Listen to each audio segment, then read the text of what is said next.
Felipe Prior, e a gente está acompanhando no nosso site. Você pode ter mais informações, né, sobre essas acusações, o que pesa aí contra o Prior até aqui. A gente está de olho nessas investigações todas, mas tem algo correlato, né, que aconteceu aí ao mesmo tempo, que eu quero aproveitar aqui e destacar para vocês, que é o seguinte.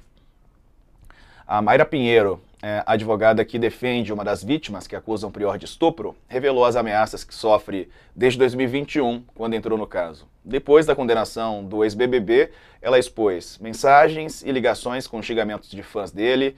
E é com a Mayra que eu converso agora. Ela traz mais informações para a gente sobre esses ataques que a senhora tem sofrido. Mayra, bem-vinda, boa noite. Boa noite, Diego. Obrigada pelo convite. É muito importante para a advocacia feminina e feminista poder falar sobre esse tipo de problema que a gente passa quando a gente está atuando em casos de violência contra a mulher.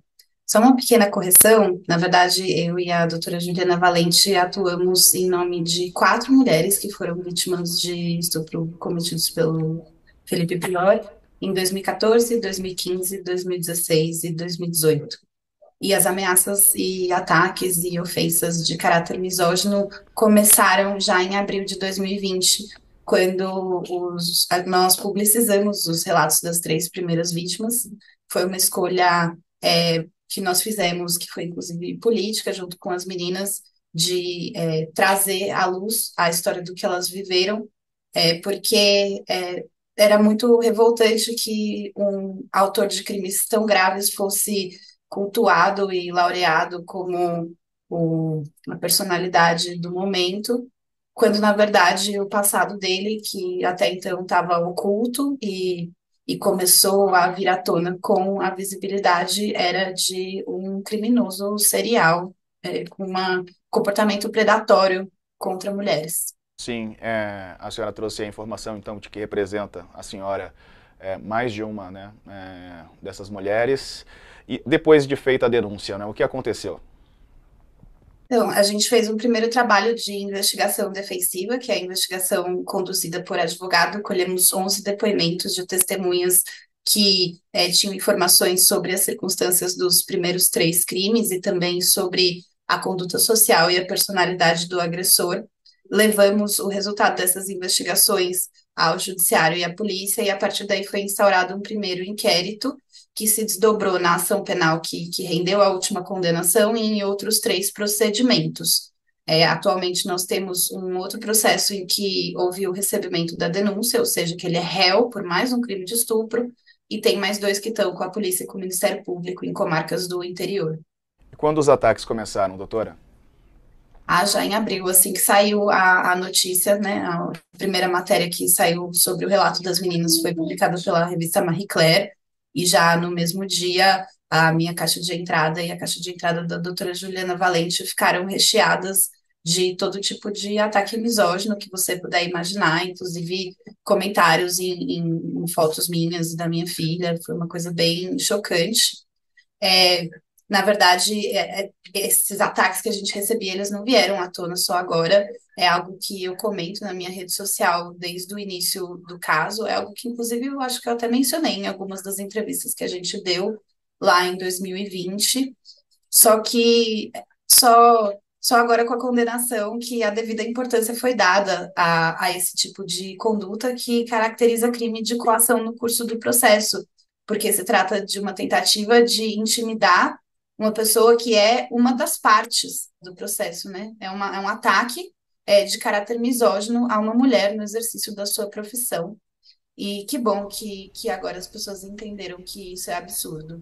Eu tô aqui com uma das postagens que fala assim: vagabunda merece o pior tipo de morte, desgraçado. Peço até desculpas por estar reproduzindo, mas é só para dimensionar o tamanho da agressão e da ameaça que foi feita, né, para a advogada que estava ali exercendo a profissão dela. Né? Ela estava exercendo a profissão dela na condição de advogada e de mulher, foi atacada. A senhora registrou o boletim de ocorrência, certo? Diego, eu tenho um drive com, assim, não sei te dizer quantas centenas de prints parecidos com esse, que eu cometia o erro ou o acerto de vez em quando pegar e dar uma olhada no que tinha na minha caixa de entrada, e aí era sempre esse tipo de coisa. Esse boletim de ocorrência que você está mostrando na tela foi de um ataque mais grave que eu sofri em julho de 2021, quando eu recebi uma série de ligações telefônicas de um número oculto, uma pessoa que queria saber informações sobre o caso, falou que era para eu sair do caso, falou o nome completo da vítima, nome e sobrenome, apesar de se tratar de uma informação sigilosa, o nome dela é uma informação oculta que não circula em lugar nenhum. E ainda assim, ele disse que sabia onde eu morava, que sabia onde todas as meninas moravam e que poderia acabar com a minha vida, com a vida da minha cliente e com a vida da minha filha, que então tinha 7 anos. E tudo isso aconteceu entre as 4 e as 5 da manhã. Eu consegui gravar uma parte de uma das ligações, porque ele não parava de me ligar, só parou quando eu botei meu celular no modo avião.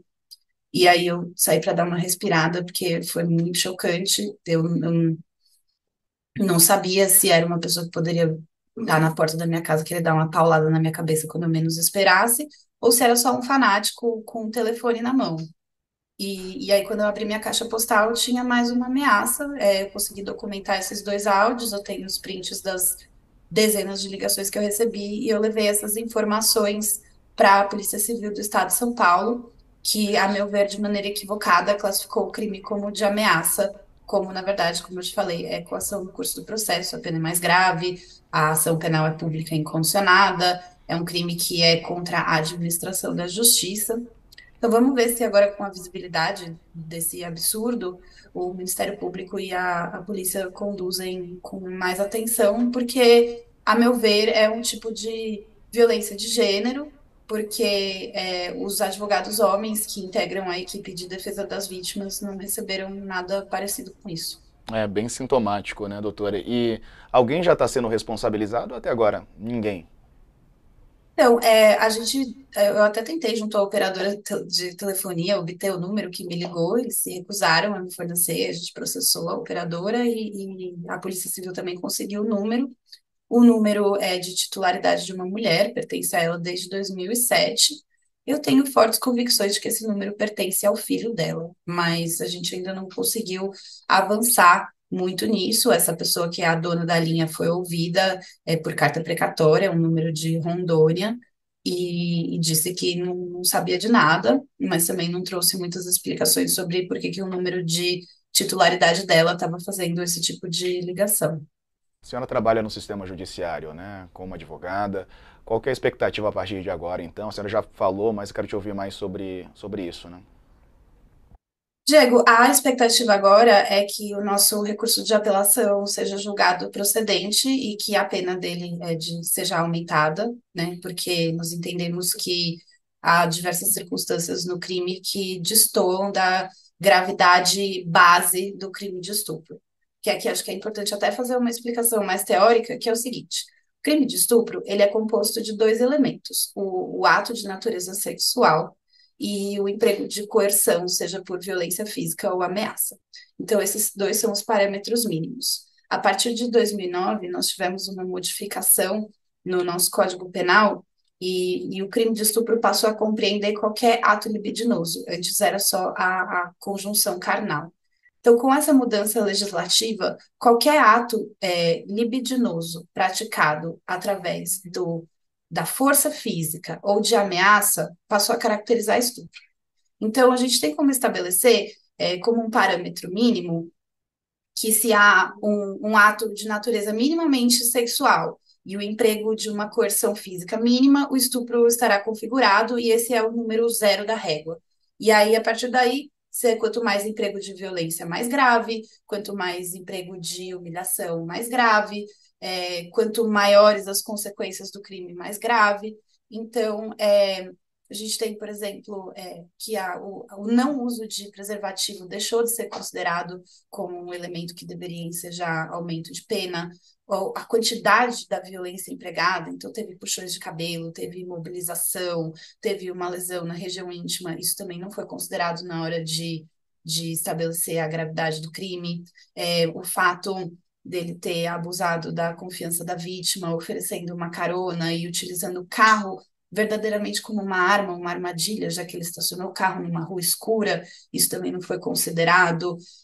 O fato dele ser notoriamente conhecido como um homem com comportamento predatório contra mulheres, como uma pessoa agressiva, violenta. E aí a gente não está falando de ouvir dizer, a gente está falando de pessoas que foram prestar depoimento em juízo e falaram sobre condutas dele antissociais, que foram presenciadas, depoimentos que foram submetidos ao crivo do contraditório, então testemunhas que foram contraditadas pela defesa, pela acusação, tudo isso deveria ter sido levado em consideração, porque o nosso Código Penal, quando ele estabelece uma cominação, ou seja, uma pena mínima e uma máxima, ele parte do pressuposto de que existe o crime e existem diferentes tipos desse crime, falando em termos leigos. E esse crime que foi praticado contra a Tênis, ele é um estupro particularmente brutal e ele deveria ser assim entendido pelo judiciário. Nós temos fortes convicções de que vai ser esse o entendimento do Tribunal de Justiça do Estado de São Paulo da segunda instância. E aí, além disso, a gente espera a condenação nos outros três, e o mais rápido possível, porque cada dia que passa é um dia a mais de sofrimento dessas mulheres em razão da impunidade. Não para menos. Doutora Mayra Pinheiro, obrigado pela entrevista, pelo relato, pela coragem. Cuide-se, né, Obrigada. e conte conosco. Um abraço. Até a próxima, Diego. Muito Até. obrigada. Tchau, tchau. Gente, vamos